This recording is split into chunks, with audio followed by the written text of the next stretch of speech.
Hey guys, it's CandyToyBox, and today I thought it would be fun to show you all the ways I've came up to repurpose L.O.L capsules and the L.O.L balls.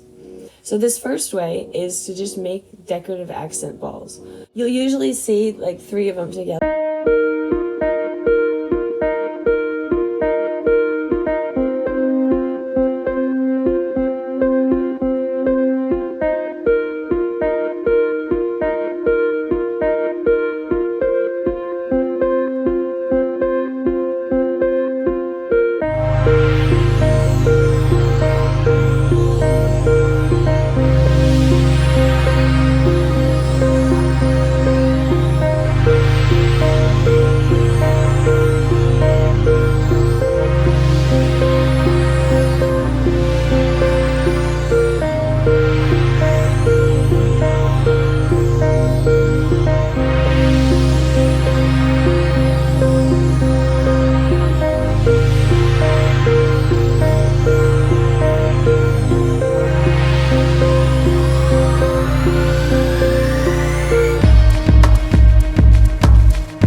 Don't forget to leave me a comment.